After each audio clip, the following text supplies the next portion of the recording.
You're listening to the Angry Marks Podcast Network.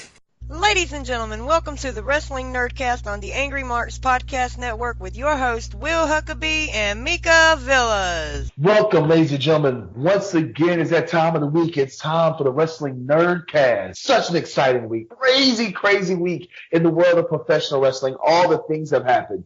As usual, this is a fan-supported podcast brought to you every week, courtesy of the AngryMarks Podcast Network, our good friends at Pro Wrestling World, our amazing sponsor, Indie Customs, and our other amazing sponsor, Behavior Driven. Last but not least, I want to say a shout out to my friends over there at Off the Beaten Path, doing some really cool stuff with them.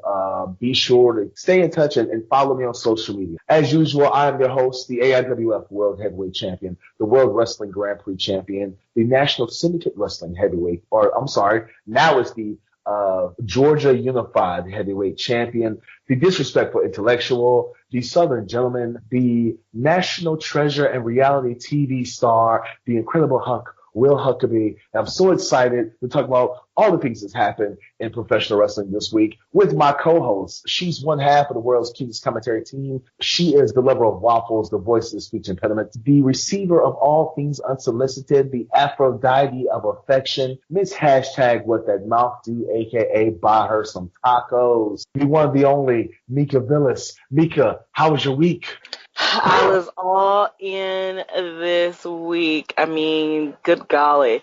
All In was a week in itself. Let's just jump right in. Exactly. And because, if you people haven't realized by yet, we're going to talk about the phenomenal success that was All In. Whether you liked it, whether you loved it, complaints, comments, concerns. We're going to talk about All In today. And also joining us on this podcast because he actually watched All In and had some very strong opinions about the show is our producer, the one, the only, the man, the myth, the legend, CW. What's up, CW? Not a goddamn thing. Well, there's our ratings right off the bat. That's it, Mika. We're already a rated R show. I mean, we're at TV 14 at the very beginning, so this is still TV 14. We probably will go to, the censors are dying in a few minutes. Oh, yeah. Thank God the FCC doesn't regulate us. Before we even talk about the matches and stuff, I just want to talk about your overall feelings about the phenomenon that was All In. Mika, I'm gonna start with you first. Mika, what's your overall thoughts and stuff about All In? I thought it was a very brilliant effort by everyone involved. They did everything they possibly could have done to make this like pretty much indie WrestleMania without riding the WWE's coattails, meaning they didn't have to do it in a city where WWE was putting on a big major pay-per-view earlier in the week or later in the week. They sold out an arena, 11,000, I believe 563 is the number that they actually sold, even though when this first went down, people were saying, oh, the ticket scalpers this and nobody will be there. It'll be an empty arena. They had so many stars, past, present, or indie stars, people who are under WWE Legends contracts. The Chicago Bears. the Chicago Bears. The dog, Cody's dog, Pharaoh. I mean, literally and truly just a success of this magnitude. And the wrestling was good too. It's not just the selling out. It's not just having the stars show up. It's about having everybody from fans to workers be all in for this show. So you call it a phenomenon, and that is, I think, accurate. I will call it a very, very great step for all of wrestling. Not just independent wrestling, but just for fans and anybody who has ever laced up a pair or sat down and watched a lockup. This was a win for everybody. All right, CW, because you almost ruined it for me. I was at a show. Currently, I was wrestling for Capital Wrestling this past weekend and stuff. Saturday the night of the show, so I had to watch the replay. You almost spoiled it for me, man. You was very close to spoiling it for me, but luckily you didn't. What was your thoughts about overall? We're not talking about overall match. We're not talking about individual matches, but overall, what did you think about All In? Overall, I give it a 7. Out of 7 out of 10? 10, yes. They had a lot of issues that could have been addressed earlier on. They had some booking issues that I felt could have been changed and made the show better. The match order could have been changed and made the show better. They had audio difficulties that could have been, fixed before it got to our ears. So, I mean, that could have been better. Overall, 7 out of 10. I would say there was a couple of there were a couple of snafus, and of course, this is being their first time, and they swung for the fences with All In and stuff, and I think it was a very valiant effort. I think that overall it was a good show. I would have to agree with you, CW.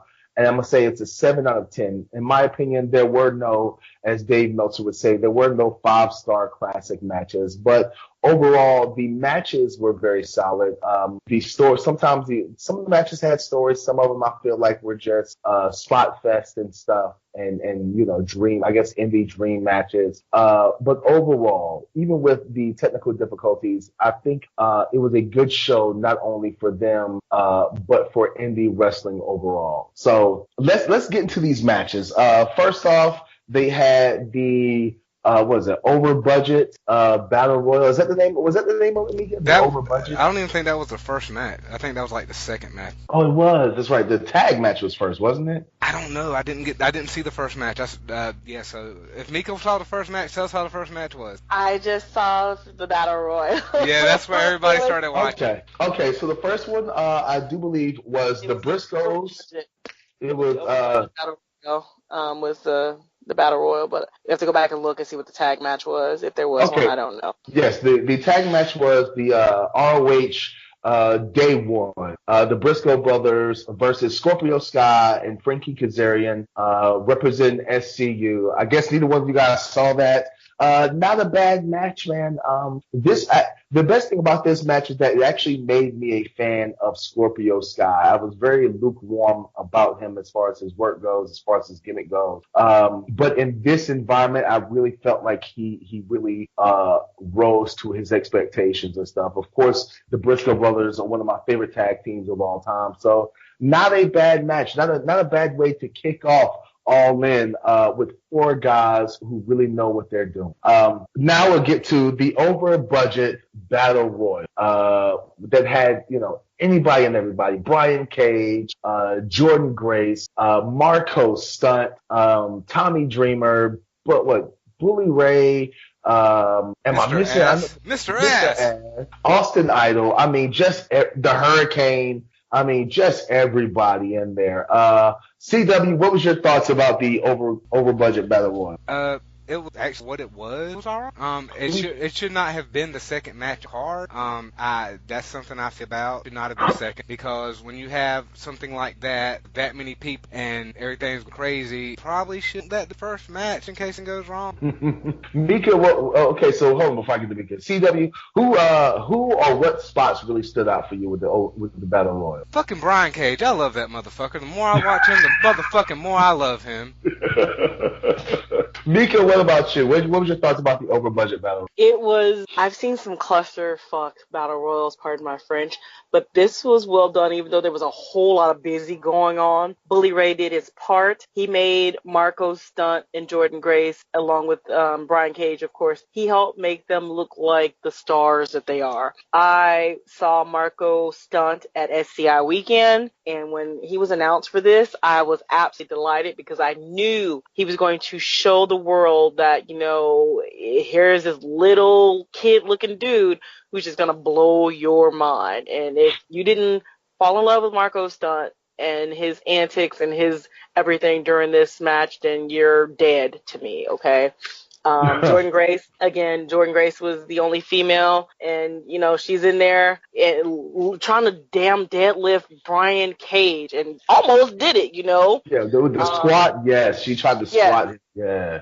And almost did it. That right there again, you've got your women's evolution, or what have you, when we've been saying for the longest that the women on the independent scene have been out here doing it sometimes better than the boys, and Jordan represented very, very well all all the women in wrestling, especially in independent wrestling. And even later on, we'll talk about, but Penelope also did an awesome job showing that, you know what, you keep your eyes on these girls, not because they're pretty, but because they're pretty powerful and they will kick your ass. So I really loved what Marco and Jordan brought to this battle royal. I will tell you what, man. I think that Marco really, his value in professional wrestling shot through the roof. I think that the spots that they had for Marco Stunt went over very, very well. I think that the spots they had for Jordan Grace went very, very well. The powerbomb on Brian Cage was just ridiculous. And shouts out to Brian Cage for even taking that spot.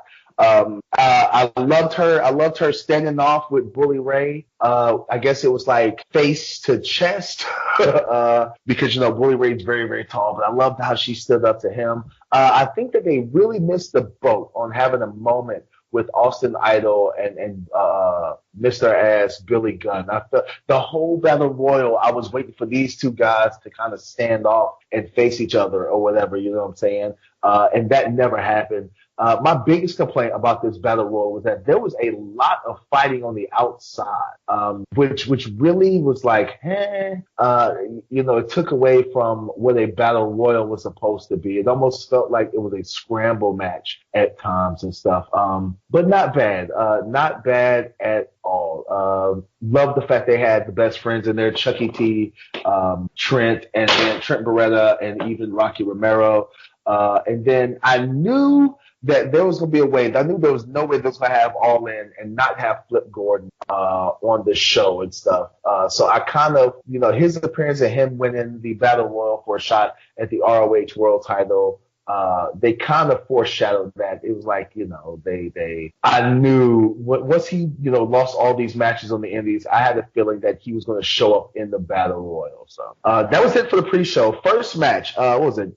Special referee Jerry Lynn. It was MJF versus, who did he wrestle? CW. It was MJF versus. I don't think that was the first match. First match off the pre-show was Amel versus Daniel. No, that was second. That was not the first match. It was MJF. That was second. It was MJF versus. Why do we not know this? And I love MJF. I know. I can't remember now. Who did he wrestle? Look it up, CW. I had the card right here in front of me, and then it's just like gone now. I have no idea what happened between me setting up and now. Okay. MJF versus Matt Cross. That's right, Mad Dog, M-Dog. Not bad. I like it. Okay, so CW, what was your thoughts? Did you even see this match, MJF versus Matt Cross with Jerry Lynn? I saw parts. Like, I'm not gonna lie, I didn't really pay much attention to the whole thing because just the whole fact I don't give a shit about Matt Cross or MJF, so I didn't care. What, Mika? I guess I throw a white glove at you, sir, because MJF is better than you, and you know it. That's why you didn't care. I like both of the guys. I think I honestly would have had this as my second match. I was a little confused as why this was the opener as opposed to the Stephen Amell Christopher Daniels match, which I thought should have started the show off. It was what it needed to be. It wasn't like, oh my gosh, the best like kick-off match ever, but everybody got their character across. MJF was able to kind of, do his thing, and he is a wonderful heel.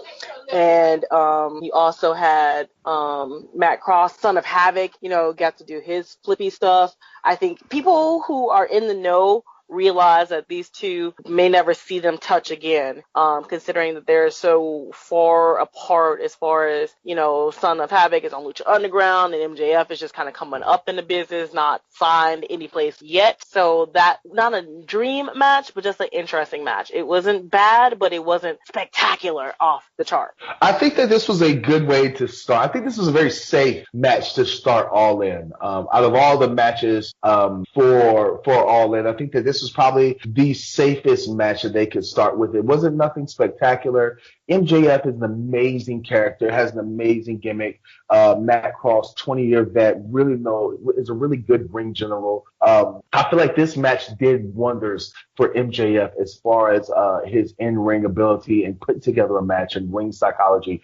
Great pacing to the match. I would have actually liked the finish. They kind of teased Jerry Lynn getting involved. with the pushing contest, the shoving contest, and his shirt off, and then he put it back on.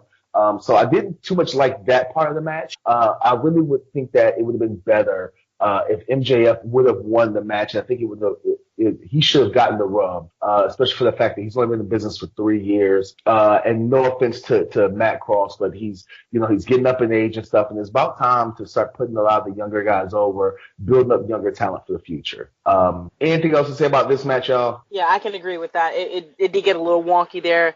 I thought, too, that Jerry Lynn was going to, bust out a move or two, and he got back dressed or whatever. Just a little bit weird. But, yeah, Matt Cross, amazing talent, but MJF definitely should have went over. But then, I guess you have to have some heroes and some villains get trashed. Yeah. I guess. And then the second match, and what was the next match, CW? That was Amell and Daniels, which should not have been. That motherfucking shit should not have even been on the goddamn pay-per-view itself. That should have been on the fucking pre-show. All right, we know how CW feels. Mika, Stephen Amell. I love me some Stephen Amell. Outside of, I'm not even going to put him in the same category as a David Arquette, because at least he is athletic. He's on a show. He's been in a WWE ring. This is now, he's almost a new indie darling. I mean, he was in a WWE ring with Cody, and now he's on All In. It wasn't, again, I thought this should have been first match, the opener, because Daniels was going to take care of Amell. Amell is not a wrestler. He's not trained at all. And I was surprised that Stephen Amell, went through the table and not Daniels. That blew my mind. I was like, oh my gosh. Well, he's been working out with the guys and stuff. You can tell that he's worked out with the guys, and he's basically kind of learned some basics. He took some hellified bumps, man. That table spot. I was really shocked when he did the coast to coast. Christopher Daniels was just punishing him with those chops. I was very pleased with Stephen Amell's performance because you could tell that he really wanted to give the fans something. A lot of times you have these celebrities come on the show, they don't take a beating like Stephen Amell did.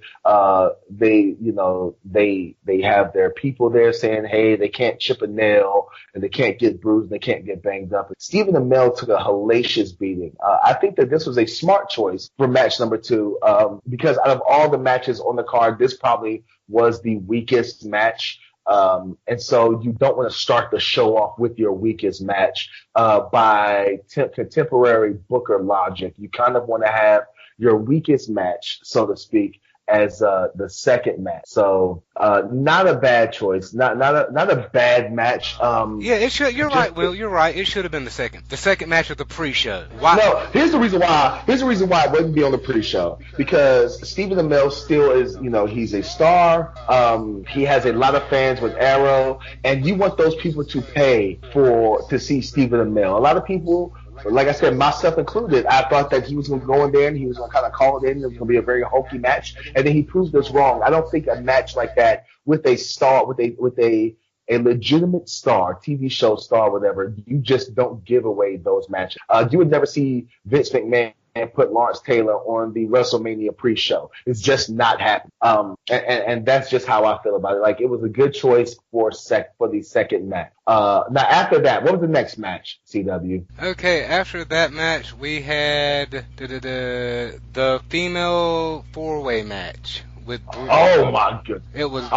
Let's see. It was Tessa Blanchard, Chelsea Green, Madison Rayne, and Britt Baker. First of all, I don't like Chelsea Green's gimmick. It reminds me too much of Sue Young for the most part. Whoa. We will disagree wholeheartedly. I don't know if you're looking just visually or not, but is so far removed. I'm looking visually. It reminds me of a Sue Young. The same reason why I'm not a big fan of Aleister Black, because it reminds me of a darker version. Well, the same reason why I don't like Aleister Black or Matt Sydal's gimmick in Impact Wrestling, because they remind me of knockoff Jason Kincaid. That's just my opinion. I could be wrong, but let me ask CW, what was your thoughts about the women's match? Honestly, overall, it was a really good match. Overall, it served its purpose. It kept the people entertained. It showed off what the independent female wrestlers can do, and it also helped further the show. That was one of the few matches I feel was in actually the right order on the card. Mika, what did you think? These ladies absolutely positively blew the doors open for this whole match.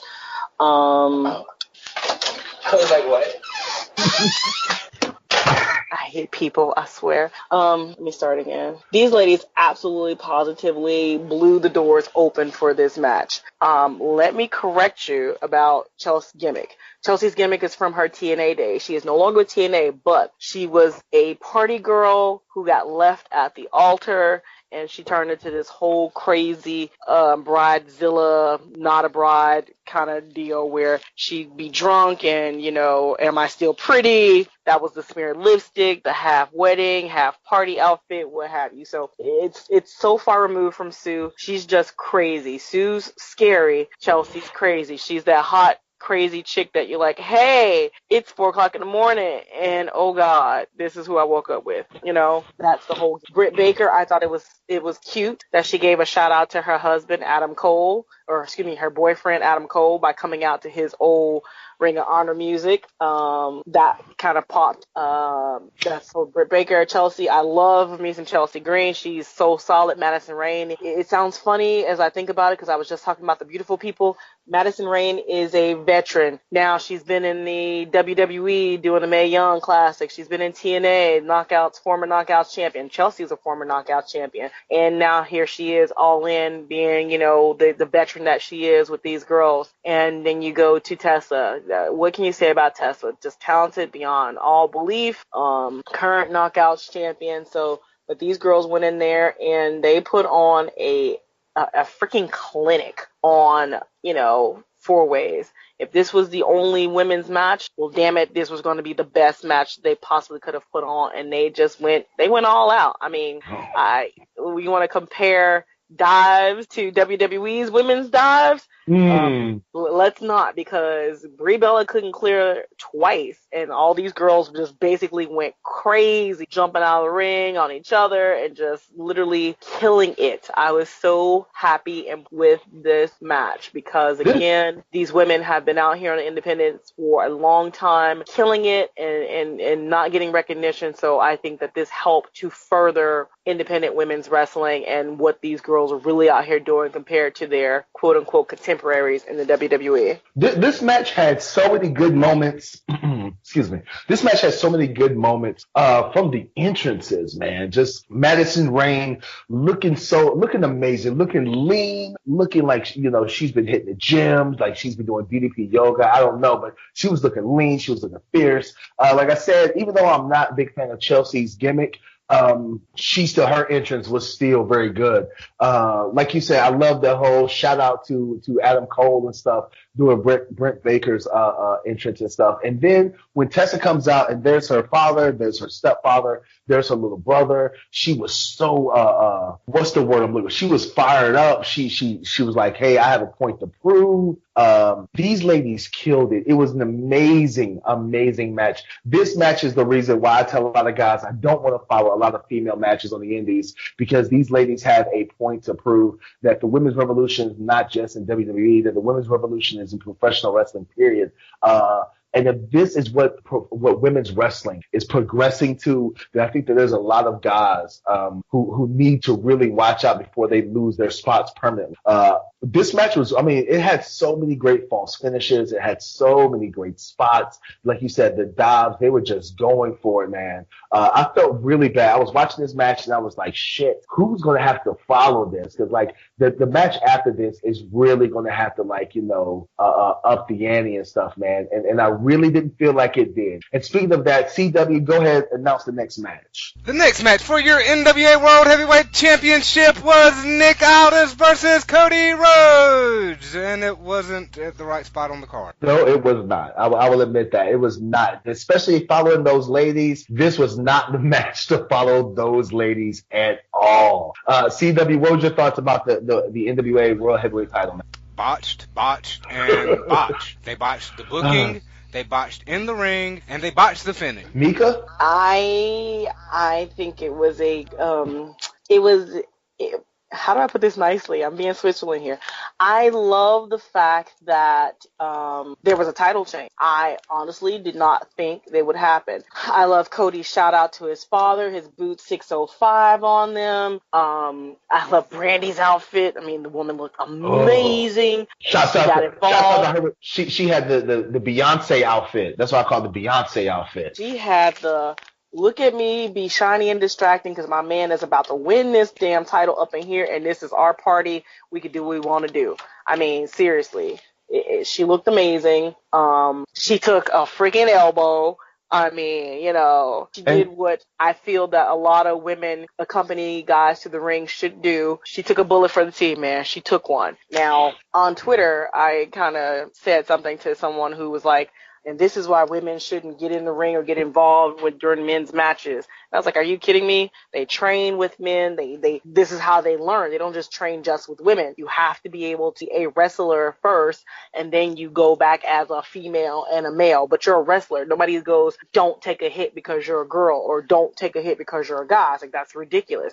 I said, she is a trained wrestler. Is she the best? No, she took a bump. That's just part of her training, no big deal. Take a bump and keep on going. She was out there later, as you saw, and wasn't selling the injury that much. and that was my problem right there. It's like no one in that match that she was going to have to take the elbow to the lower back from Nick Aldis. They should have had, first of all, this was bad placing for this match. This match should have went before the women's match because those ladies killed it. But if they knew that, 2 matches later she's going to come out with Flip Gordon, they should have pushed that match back to the 3rd match to give her time to sell. And yes, you're right, she didn't sell it when she came out with Flip, which really pissed me off. She didn't even sell the elbow at the end of the match. Like, she was up there celebrating at the end of the match. Really, really pissed me off. She celebrated a little bit and during the end of the match, and she's like, "Oh, wait, yeah, I'm supposed to be hurt." They should have carried her to the back. Like part of that match, more than the botches. Again, she is a trained wrestler. She took a hit. Yes. Should she have sold the back? Yes, she should have sold the back. But should she get carried out? No. I mean, in a wrestling match, Nick Aldis weighs 230 pounds. So he weighs about 20 pounds more than her husband. She's taking more hits from Cody than that. I'm just saying. We're not going to get to the thing. I'm saying he's taking some poundage from Cody. I'm saying. But for the story, they built it up that she sacrificed her body for her husband.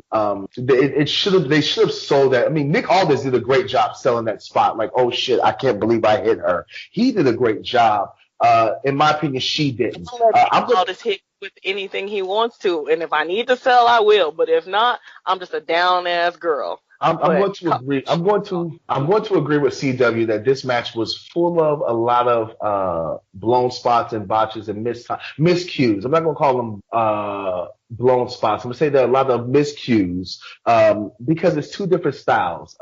Nick Aldis has never worked the WWE style. Cody is still trying to figure out how to work the indie style. The styles just really didn't clash. And in my opinion, it was kind of foreshadowed that Cody was going to get the NWA World Heavyweight title. I think that they did a horrible job of dispelling my belief that Cody wasn't going to win. I disagree with you again. We can agree to disagree. I'm just saying because you said Nick is never worked a WWE style and Cody's still trying to find. Both of these gentlemen have worked in major companies. Cody, yes, WWE. Nick has worked for TNA. Nick has been around the indies and has worked plenty of different styles and shows and what have you. Cody as well worked independent since he left the WWE. He's worked the Evolve. He's worked some. But he's still. It takes a while to get out of that WWE style of wrestling. And I think that he's out of it. I think that this match, while yes, their chemistry wasn't there because there was no real story, that this was pretty much to give Cody the belt, to pay homage to his father and XYZ, blah, blah, blah. Right. But I think that the lack of chemistry, less than lack of styles clash, because they played it safe. They played it really safe. Now, here's my opinion. I feel like CW is going to agree with me on this. I feel like in this match, Nick Aldis should have went over, and went over really uber fucking dirty. Like, he's elbowed Cody's wife in the back, and Cody should have went for the crossroads, and it should have been a foreign object, pull the tights, foot on the ropes. It should have been a super shady pin and stuff, and then have Cody, and then have the rematch somewhere else down the line. Because like you said, Mika, there was really no story. There was really no hatred. They didn't even really feel, to me, it didn't feel like they were really trying to one up each other and say, hey, I'm better than you. It was just, hey, we have this title, and here, Cody, your dad held it. Now you can have it. So that, once again, that's just my opinion was this match was just to stroke Cody's little ego. I remember you said that in the group too. You said that, sent that in the message, where you felt like this match was just to stroke his ego. But all right, what's the next match? Our next match of the night would be, oh my God, Dix. Adam Page versus Joey Janela. CW, what you got to say about this match? Why? Just fucking why? Please tell me why. The whole match. Yeah, okay, I understand. I understand the match. I understand the psychology. I understand everything up until right about fucking 5 seconds after the bell. And then after that, it was, oh my fucking God, why? Yes, I laughed my ass off, but I shouldn't. Mika, here's my thing. I feel like, once again, this was a match that, and I'll agree with you. If they were going to take the Battle Royal off of the pre-show, this could have been the match that could have replaced the Battle Royal on the pre-show, except for the fact that Joey Ryan made an appearance at the end of the match. I will say that I did laugh also when I seen the phalanx of Phallus. You like that? That's my $10 words for the evening. The Joey Ryan spot was hilarious, but Joey Janela works a very, I guess you could say, even though he can work, and don't get me wrong, he can work. I think that this match was more geared towards making sure that Joey Janela had the best match, period. And this match was for the fans who wanted to see some deathmatch hardcore wrestling without there being deathmatch stuff. Go ahead, CW. Triple A did it better. Well, Triple A did do it better, but this is all in. So, but that's my opinion on this match, is that this match was geared to make sure that Joey Janela looked as good as possible. Adam Page is a phenomenal talent. He's going to be a star in the future, man. Like, I'm not going to lie. He's gotten so much better since the G1.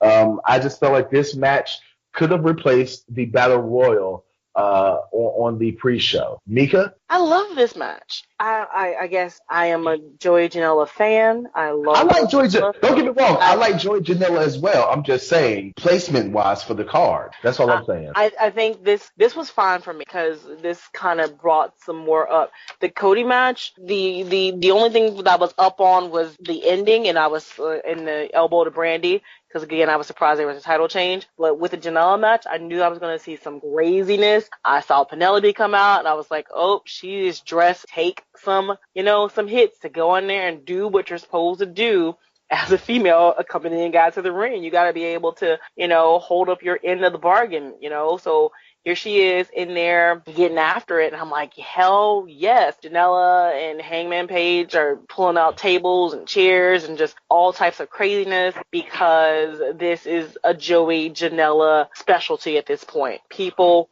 want to see, people pay to see, people have heard, and now's their opportunity to get the full Janela experience, if you will.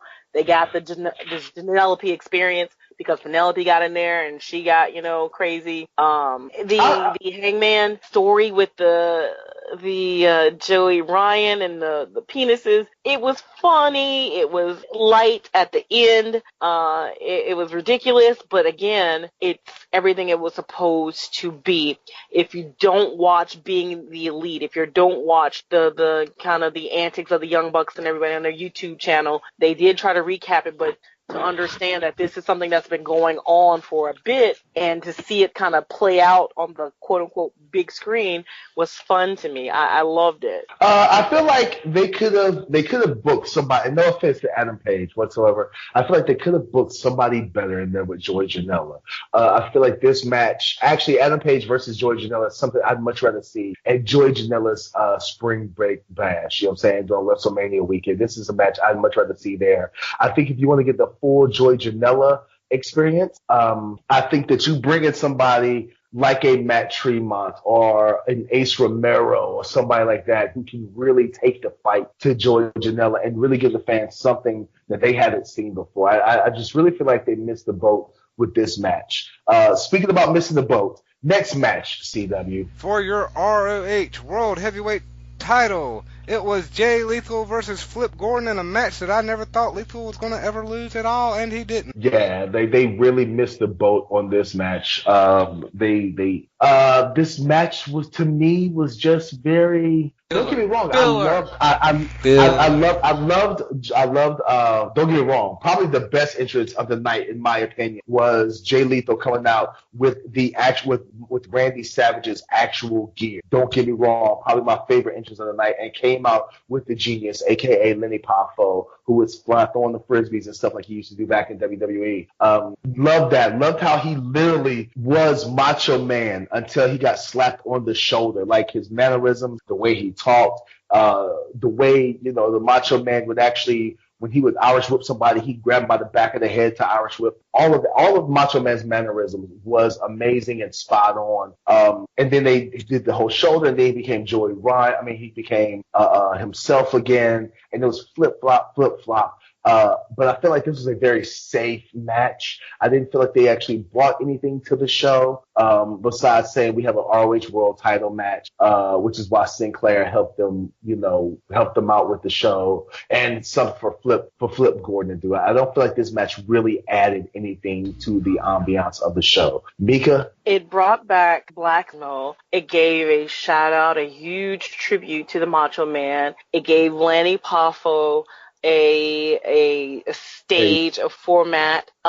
It gave Brandy a chance to be Miss Elizabeth, and to add. Okay, that was funny. Okay, I will admit that was hilarious when Jay Lethal got out and did the whole Macho Man spot with Elizabeth, where he takes her from one corner to the other one. Okay, that was funny. But go ahead, Nick. I'm sorry. Yeah, it was entertaining. Again, you got to see the athleticism of Flip Gordon, if you were not familiar, because a lot of people have no clue who the hell this kid is. You got to see him on a grander stage, so to speak, putting him in there with Jay Lethal being Black Machismo, or just straight the Macho Man, who's going to give as good as he's getting and able to help showcase and give the kid the rub. The kid didn't win the title, but he got that rub being in the ring with someone, the skill level and the lineage now of Jay Lethal, because he'll say he's the best first generation wrestler out there. So he did everything that he needed to do for himself to, put himself over, being that Macho Man character. Like you said, the mannerisms were spot on, telling Liz to stay in his corner. Brandy, I'm not Liz. It was great. It was comedy, it was wrestling. It was everything that match needed to be. And there was a title on the line that wasn't going to change hands. Perfect. CW is not agreeing with you. CW. I watched that match, and in a title match, you need to, if you want it to be anywhere near, like, say you want to give the person you're trying to give the rub to, you actually want to make it look like they have a chance at winning. I never thought Flip Gordon was going to win it at all. It never. I didn't either. It didn't ever look like he got enough momentum built up ahead of Lethal to do it. Like, I'm sitting there going, okay, they're just going back and forth. This is very phoned in filler match type of bullshit. Why the fuck is it in the middle of the pay-per-view? It could have been in a different place on the card and would have achieved the same fucking. I feel like this match definitely should have went before the NWA title match. That's just my opinion. I think it should have been early on in the card. But all right, next match. Our next match is probably a better match tonight. Penta L0 versus Kenny Omega. CW, what did you think? Because I feel very strong about this show. I love fuck Omega. I love Okay. Omega. Mika? Let me clarify this real quick. The reason why I said I love Penta and fuck Omega. Omega reminds me of the Japan version of Roman Reigns. He hits his signature move 150,000 times and then goes for the finish. Mika, what did you think about this, Mika? It was one of those matches where I wasn't sure what and who was going to win. I really wasn't. I'm a fan of both guys. I like the fact that Kenny had to kind of do the one wing angel with one wing. He had to, reverse the normal hands. I like the fact that Penta was just straight up Penta. That these two guys, I think that was probably maybe their first meeting, or at least on such a grand stage, of course, that both of them brought to the ring exactly who they were. The only disappointing thing for me was that Kenny wasn't like full Omega all dressed up into some costume. I thought he was going to come out and be like, I don't know, we were getting some kind of New Japan G1 special climax entrance, but we just got, hey, there's Kenny, nice gear, whatever. We got house show Kenny in his house show gear. Seriously. But I still love the match. It still, for me, was great. A great match.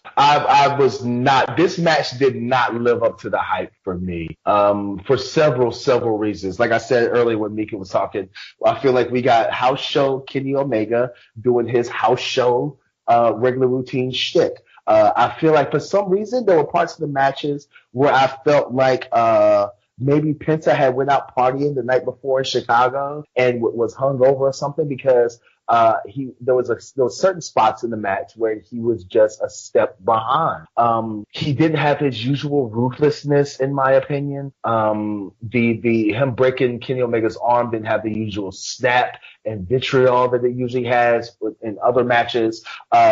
To me, this match just didn't do it for me like I thought it really did. And I was really looking forward to seeing this match. It was just like I said, it was a good match. It wasn't a G1 finals match. It wasn't like a Wrestle Kingdom match. It wasn't, like a AAA, their big show, AAA Mania match. It wasn't a Bound for Glory match. You would expect for these guys to be semi-main on this show, that they would go balls out. And I felt like they, for the most part, were very safe, didn't want to hurt each other, didn't want to hurt themselves. And I feel like they really struck out with this match. I feel like this was, because of the potential of greatness that this match had, this match was the biggest disappointment of the night for me. I felt like we should have got the best bout machine, and we did, from neither one of these gentlemen. But to the saving grace of the show, which they almost messed up. And on CW, I know, even though you didn't say anything, CW, I know it pissed you off. The lights went out, and the lights were down for like 30 seconds. It was awkward. It was too long. Way too damn long. Yeah, it was awkward. It should have been lights off, lights on. At the most, give us maybe 5 to 10 seconds. Did y'all not see that long ramp that he had to come down? He should have been under the ring then, damn it. He should have been under. He got off a private plane. No, that's his problem. That's his problem. Yeah, I'm agreeing with CW. Like, it was this is not the WWE. This is an indie show. Yeah, we can't be having him under there dying. WWE got like snack packs and everything under the ring. We ain't got nothing under the ring here. They sold 10,000 tickets. To kiss my ass, they sold 10,000 tickets, and the cheapest ticket was like $30-$40. They could afford a fan underneath the ring and some water and Gatorade underneath the ring. And a bag of Doritos and shit, Exactly, some beef jerky. But Jericho comes out after a long, awkward moment with the lights being off, where obviously now the fans knew something was going on. I thought it was the video feed. Honestly, I was like, I'm not sure what's happening, because there was some technical difficulty. So I was like, yo, is this a technical difficulty? I can't tell. And then I heard, okay, what's going on? Like, the issue I had with it, they needed a graphic saying, I can still see the graphic active. and then I'd be like, okay, something's happening. Yes. But, I liked it. Here comes Jericho, the IWGP Intercontinental Champion, attacking Kenny Omega. I don't understand why he would attack Omega if he's the number 2 guy in New Japan. Are we going to see an Ultimate Warrior Hulk Hogan WrestleMania match where it's 2 guys enter, one person leaves with both belts? I mean, is that what they're building to? I don't know. It made no sense to me. Although, don't get me wrong, I was glad to see Jericho, but I just don't understand why he attacked Omega. I understand why he attacked Omega. It's to sell tickets because they're going to fight on his crew. Now, I have talked about this entire show a lot of people said yada yada yada, one-off show that the storylines don't matter. But just went back and said you got House Show Kenny. Storylines didn't matter. Should have got better than House Show Kenny. Exactly. And now the main event, 6-way semi-main. So that you forgot one match. We got the semi-main first, and then the main event that got cut the fuck off. Your semi-main would have been the match that had the finish that I didn't fucking agree with at all. It was Okada versus Skrull, and Skrull should have won. Yes, I will get you that. What was your opinions on the match, man? Hold on. Who in Bullet Club? Somebody had to take the L. So, I'm sorry, Marty. Marty. You got to take the L. It should have been Adam Page. Nah, man. Hangman's got a big penis or something. He can't take that L. Sorry, Marty. Out of here. CW, what was your thoughts? The match itself, I was actually invested in, and I did not give a shit that it went over by 12 fucking minutes. I did not give a fuck about that at all. Either. It was a great fucking match. Up right there at the very end where it was so fucking telegraphed that Okada was going to win that it was just like, God damn it. Oh. And it was telegraphed. It was very telegraphed. Yes, the finish really blew it for me. Mika, what did you think about Okada versus Marty? I don't know if we watched the same show or we watched it with different eyes. I liked Okada. I love that we got a full villain, in his regalia, that we had a Rainmaker in Chicago, that we had Okada dollars flowing down from the ceiling. It was big match feel. No, and no balloons. Balloons? No. I said, and no balloons. Thank God. Oh, no balloons. I mean, this was a serious contest between these two gladiators. But man, I guess I just was in fangirl mode. I wasn't looking to pick anything apart. I wasn't looking to love anything. I just wanted to be in the moment, and I loved it. I mean, Okada kept coming. Marty wouldn't stay down. I have no complaints at all. I think that, I will agree with CW that I did not care that this match supposedly went 12 minutes over, because this, hands down, was my favorite match of the night. It was a great story told by 2 amazing performers. We got serious Rainmaker Okada. You had serious Marty Scurll, the villain. These guys, it had, like CW said, it had that big fight feel to it. Like, these gentlemen both had something to prove. That Marty was trying to come up to the heavyweight division, and Okada was basically saying, you might want to come up to the heavyweight division, but you're not going to get your name because of me. Like, I am probably the greatest IWGP heavyweight champion in New Japan history, and I'll be damned if you just a great back and forth. I love how they really told the story of Marty being the junior heavyweight trying to come up to the heavyweights, and really sold that suplex into that. It was a brain buster. I'm sorry. Really sold him fighting to get that brain buster and fighting to get Okada off his feet. I love the fact that you didn't see a bunch of drop kicks from Okada because he really didn't have to. But it was a great story. It was like I said, this was my favorite match. Just like CW said, it was great all the way up till the end when they telegraphed the finish and we knew Okada was going to win. Like, they did great all the way up to the last 60 seconds, and you're like, damn, you guys ruined it right at the end. But that's not enough for me to say that this was a bad match. It was still probably, in my opinion, the best match on the card. Now we have the main event. The main event, oh God, it was the Golden Elite versus Rey Mysterio, Rey Fenix, and Bandito. And God, It wasn't the best match, and it shouldn't have been the main event. It should not have been the main event. No, it should not have been. Not after that match with Okada and Scroll. Those guys, and even with the females in the 4-way, like that match was better than this. This in my opinion was an ego match. But CW, what'd you think about it? We already know it was rushed because the better matches went over. Okay, so we're gonna go ahead and put that down there. The better matches went over, and it was rushed. I don't agree with how all the bookers had to go over. That bullshit. That was straight indie bullshit right there, and Will knows what I'm talking about. Yeah, Mika knows what you're talking about. The booker and all his boys had to go over, except for Marty, and they didn't even bring him back out at the end. No, they didn't. They left his ass in the back like, "Fuck you, homie, you lost." Like, wow. Somebody had to take the L. It should have been Paige. Paige should have took the L. Mika, what did you think about the main event? I didn't feel it was rushed, but looking back now, I could kind of see where it's like, okay, I can see now. This was my first time seeing Bandito, so I was intrigued. I was like, all right, who the hell is this? Oh, you have missed out, girl. Bandito I totally missed out. Shit. I totally, completely missed out, and I'm like, whoa, this is awesome. Seeing Rey Mysterio in his Wolverine outfit, that's, again, what it's about. You want to give the people what they want. They want to see Rey. They want to see what outfit he's in. And then they want to see some high flying, some jumping around. They want to the Young Bucks do some super kicks. They want to see the Indie Taker, the Meltzer driver. They shouldn't have ended with the Meltzer driver. I thought that was maybe like, no. But whatever,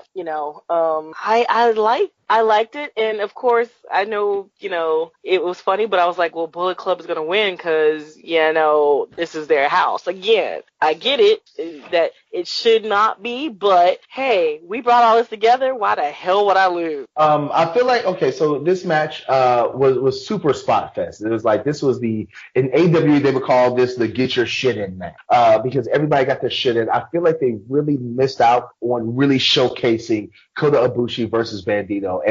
But I love the fact that they had Bandito in this match because now an entire country, the world has been introduced to Bandito, who I've been a huge fan of for years now. And I felt like he should have been introduced in America a long, long time ago to a nationwide American audience. I really feel like he is the Lucha Libre version of what's his name from LIG?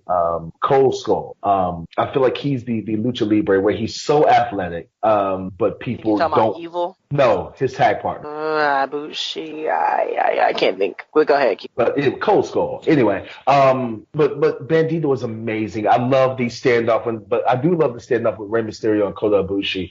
I feel like the match was definitely rushed, because even though the NWA title match went 6 minutes short, the semi-main went 12 minutes over, so therefore they lost some time. But I felt like Kota Ibushi should have gotten the pin. I did like the modified bang for your buck when they included Kota Ibushi in that. I loved all the dives. Rey Fenix obviously is an athletic specimen. Overall, it was a good, solid match, but it was not main event quality. When you have matches like the semi-main and the female fatal 4-way and stuff, and even Stephen Amell, taking that crazy dive, that crazy bump through the table on the outside, you need to step it up, and these guys didn't step it up. But overall, it was still a very good match, still had some very good feel-good moments. So overall, now with that being said, that's the entire card. We gotta hurry up and wrap this up. We're not gonna talk about how shitty Raw was tonight. We'll save that because I don't want CW to have an aneurysm. Rumors are already going out that there will be another show. There's been tweets going out saying, hey, I might not have been all in, but I'm definitely going to go all out. What's your opinion? I'm gonna ask you first, Mika. Do they have another show? Do they rush Absolutely. it? Absolutely. Do they wait till next year? No question. Why wait? Keep this going. Ride this until the wheels fall off. This is hot. It got a lot of press. Outside of just your regular wrestling Twitter, you had major newspapers and I think ESPN covered it, SI covered. So you definitely want to take the momentum and go all out or all in too, whatever you want to call it. Now here's definitely want. okay. Now with that being said, Mika, do they do this before WrestleMania because WrestleMania, ROH and New Japan are holding shows at MSG, or do they wait till after WrestleMania? I think because this did take them a while to put together. So if you are pumping in the next year, you definitely wait till after Mania. Mm-hmm. If you could squeeze it in before to at least steal some dollars to have people consider, not going to Mania or what have you, then you do it if you People can are still get, going to go to Mania. your stuff together. I People, think, well, no, because remember, next year Mania is in New York, New Jersey. That's an expensive ticket for hotels and all the other stuff. A lot of people, like myself, I don't plan on going to WrestleMania next year. I can get a hotel for cheap, but New York, New Jersey is just expensive as all hell. You have to have a car. You're going to have to pay for park. There's just so many more dollars that will have to spend on top of your ticket prices that I'm buying out. I'm like, nah, I'm good. I think a lot of people are like that. I've actually heard a lot of people talk to them a lot, and they say, nah. So if you could get those people like myself who are not going to pay that money into a place where they don't have to spend an arm and a freaking leg and give them some of the names that you gave them plus, then hell yeah, I'll be all in too. CW, what's your opinion? My opinion, they need to get a better production team. They need to actually hire a fucking booker instead of doing the same indie bullshit that all indie companies do. They need to hire a fucking booker that knows how to put the card together so that the entire fucking card still tells a story from the start to the finish. Not just the matches, but think of the card as a book and the matches as individual chapters. And guess what? All In did not read like a goddamn book. It ran like a fucking train wreck. Graphic novel? No, train wreck. It wasn't even a graphic novel. I couldn't even get off. It was a train wreck. I will say that there definitely needs to be an all-in 2 or all-out, whatever you want to call it.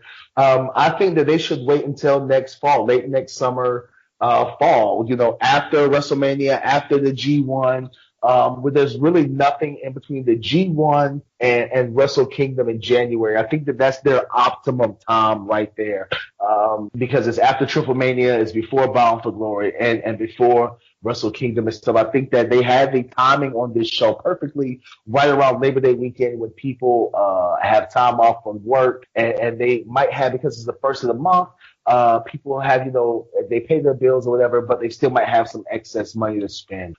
And that's my opinion. I definitely think that there's going to be a part 2 to this show. I would agree with CW that they need to talk to somebody, because they were doing so many different things. They still had their crazy, hectic schedules, booking people, getting all the details for booking the show. And CW, me and you worked together booking shows, and it was hectic booking a small indie show. So booking a show of the magnitude of All In had to be a nightmare. One more question before we wrap it up. I'm going to go with you first, CW. All In 2, the sequel, whatever they want to call it, All In, All Out, whatever, the sequel.